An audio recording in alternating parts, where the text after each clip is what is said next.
My name is Carolyn Boone, and I'm in CFD 257. And I decided to switch my topic to children with mothers that have eating disorders and how that affects them. The two scholarly articles that I'm going to use are Eating Habits and Attitudes Among Children um, of Mothers with Eating Disorders, and also a 6-year perspective study on children of mothers with eating disorders, the role of paternal psychological profiles. I really feel like both of these articles really help to show what middle childhood or middle childhood students are and how they react when their mothers do have eating disorders, because I feel like this topic, not many people know about it, and I feel like it'd be really interesting to learn and figure out how to help these children. Thank you. Both of the articles that I used were very interesting, so I really wanted to do a background on both articles just to, let you know how they use the study in really deciding and learning what the children have to go through when their mother does have an eating disorder. So the first article was Eating Habits and Attitudes Among 10-Year-Old Children of Mothers with Eating Disorders. The background of this first article was an increased risk of developmental disturbance in the children. And it says in this children, there were 34 of the children that got interviewed for the study and then ended up going through the study through the 10-year period. They, in this study, they honestly really just figured out the first year of their lives of what was going on and how the rest of their lives were going to go, till they were 10 years old, just to see what was going to happen and how they were going to react when their mother does have an eating disorder. So the first 18 mothers had an eating disorder, and how they calculated that was the DSM-3R disorder. And they diagnosed this with several tests and stuff, and figured out what that diagnosis was there was 292 diagnoses that were in this, and that's how many types of diagnoses there are in the DSM-3R. Also, there were 16 other mothers that had subthreshold diagnosis. I looked this up and really couldn't find a whole lot on it, so that would be one of my questions that I really want to learn more about, would be the subthreshold diagnosis. So all the mothers had shown concern about their shape and weight during the child's first year, and that would be the 34 of the control group. Now,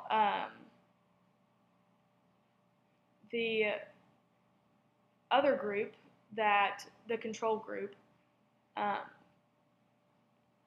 there were 24 children with mothers with no eating disorder.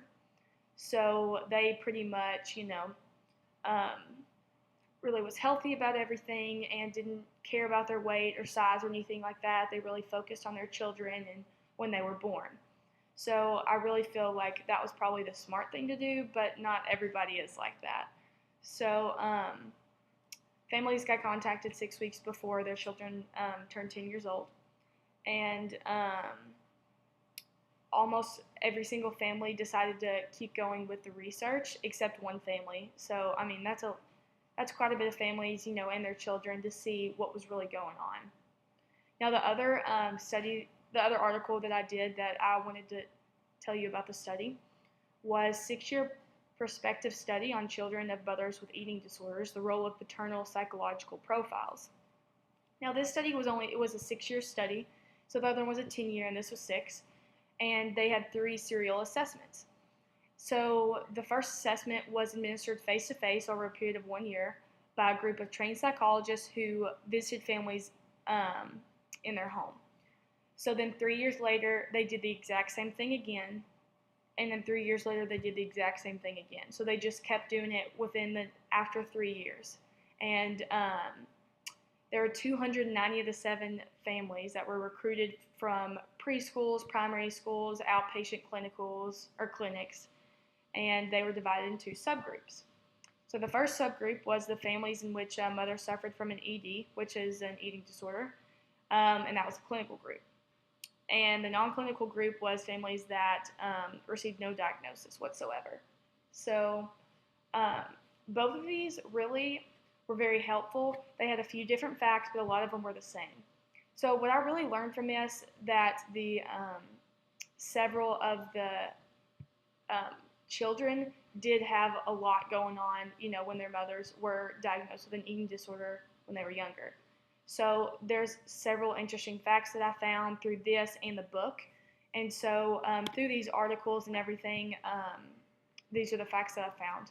So the first fact was the risk factor for children's affective behavior and behavioral development. So pretty much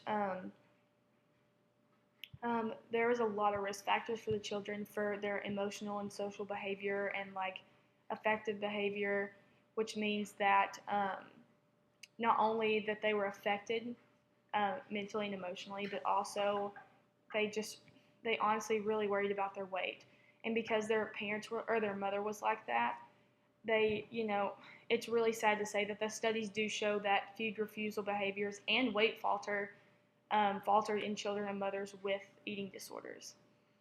And the thing about all this is, you have your mother and she does have an eating disorder, but when you're little and you grow up with that, for the next 5 to 10 years, you really see how she eats, you see how she reacts to the food, you see what food she eats, and you really start to see, oh, well, my mom doesn't eat that much, so I'm not supposed to eat that much. Or I'm eating healthy because my mom is, but she doesn't eat a lot of healthy stuff and she doesn't snack, so I'm not going to do that. So basically basically what's going on there is you really have to be strong. And of course, when you're a child, you don't know this. You don't know that your mother has an eating disorder. You have no idea what's going on. And then, throughout life, you just start to really have a hard time with it, because the sad thing is, when you get to an age of where you start realizing that you're getting an eating disorder, it's so hard to stop it because that's what you grew up with. You grew up with a mother that did have an eating disorder. You grew up with her eating habits and her attitudes toward everything. And it's just really sad to figure out that that's just what happens, and it's really hard for you to control. So the best thing for you to do is to get help, and the best thing for you to do is talk to people. I mean, it's just really hard because we all know that people do have eating disorders, throughout the world, but nobody really understands that when your parent has an eating disorder, how that really affects the child. And there are so many facts about this, so many studies, a lot of statistics. I mean, everything it's really showing, what everyone goes through. So a few other facts that I found in both of the articles were children with mothers of an eating disorder do show a higher risk of emotional and behavioral functioning in the first few years of life compared to the healthy control group.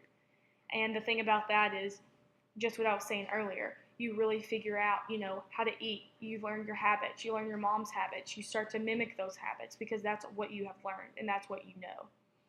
And, another interesting fact that I found out was mothers with an eating disorder have been shown to be more likely to have hard to handle, irritable, and unfriendly children. So I felt that was so interesting. And it's not like a cool thing, but it's just really interesting because you don't realize how much an eating disorder will affect your children. I mean, yeah, it affects them, with eating disorders, but they're also irritable, hard to handle. They really lash out. They just don't have a good attitude. And that's all because the mother does have an eating disorder. And also with the father. I mean, a father with psychopathological systems shows a low level of responsiveness to his children, and that may be a risk factor of his child's behavior.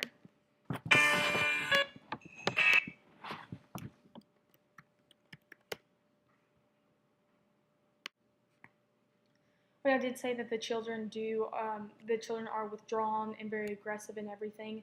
That also comes with because um, the mothers have been described to be aggressive, withdrawn, and show more severe anxiety and depressive symptoms.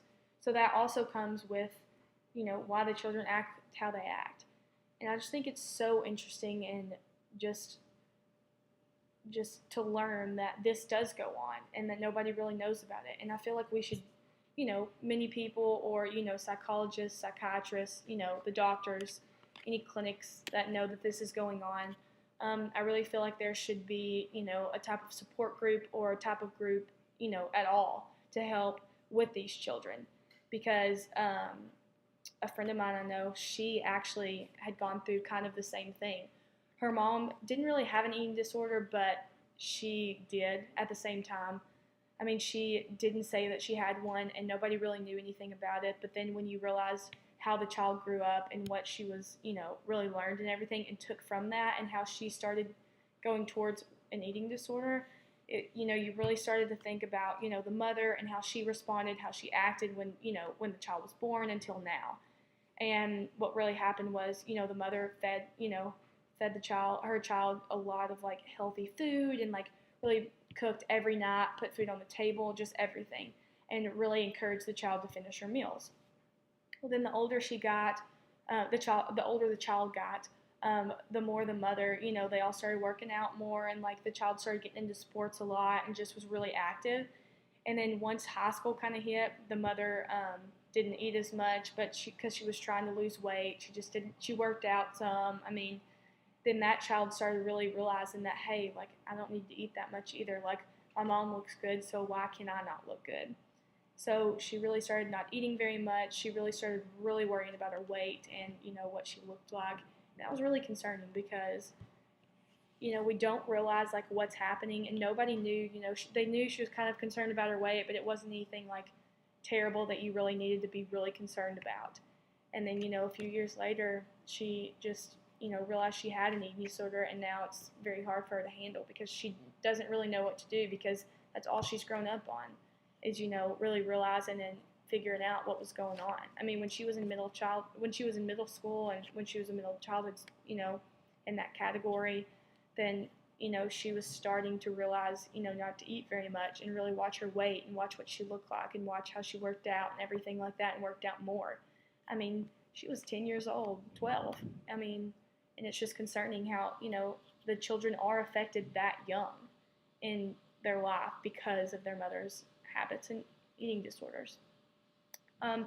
Also, a few other things that were really concerning and pretty interesting were there was a more relative conflict between the mother and child, when they were younger or when the child was younger, just because of the way the eating habits. I mean, the children were affected the older they got, and the more likely they exhibited dietary restraint and overvalued ideas about weight and shape of themselves. I mean, that increased, emotional symptoms. Children had a more sense of loneliness when upsetting events occurred. I mean, just things like that. And also something that I really did realize was the longer the mother has an eating disorder, the higher chance it will influence their child, which basically that is what we've been talking about. But the other thing that's really concerning is that, people push it aside, and let's say, like your mother has an eating disorder, and so she puts it aside, doesn't say she has one, just tries to be healthy, tries to eat more, or not eat as much, and just really watches out. Well, then by the time that her child, is starting to get into, junior high, high school, college, then that child she's realizing does have symptoms of an eating disorder, and she has no idea why. Well, it goes back to when that child was little and how that mother reacted to how her eating habits and what she did and what she ate and how she acted towards her weight and size. And so I think that's the really concerning thing is how it's just crazy that this stuff does happen. I mean, we can talk about eating disorders all day long. There's plenty of stuff about eating disorders. There's plenty of it about, from junior high to adolescence to, the older and older that people get. But the thing that's hard to find are articles and facts about children whose mothers have an eating disorder. And that's the thing that it's just so hard to figure out. So in the book that we have for this 257 class, it really has an article and a couple paragraphs about disordered eating behavior in middle childhood. When I read this, I really started to think about, yes, that could be an onset, that could be a reason why it affects children a lot. But when I read this sentence, um, a preoccupation with body image and size may be further um, exacerbated by school transitions and the simultaneous occurrence of puberty and associated social and academic pressures. Um, I honestly think that is true. That does occur. That does happen. But we do have to also remember that, you know, eating disorders don't just pop up. Something has to trigger it. Something has to be learned. Something has to occur in order for that to happen. I mean, you don't wake up one day and be like, I'm fat. I'm just going to stop eating, and, all of a sudden you have an eating disorder. I mean, that doesn't happen. And I think where a lot of the eating disorders do occur is lifestyle, home style, how the children, how their parents react to stuff. And I know that's not a huge study, but I feel like more researchers should look into that, how children do come about learning that they do have an eating disorder or hiding that they have an eating disorder. I mean, what triggers that? And so I think that's something in the book that I really realized and I really wanted to figure out. And I've researched some stuff, but it's just so hard to find things because there's not enough research on everything. But I feel like this topic really has helped me to learn more about eating disorders and how it affects the children when mothers do have an eating disorder. I am really happy that I picked this topic because now that I know more about it, I really feel like I could help maybe make a difference, figure something out, and in different hospitals or in anything. Just because I feel like this is something that needs to be noticed. I mean, somebody needs to really do something about it because it is something concerning.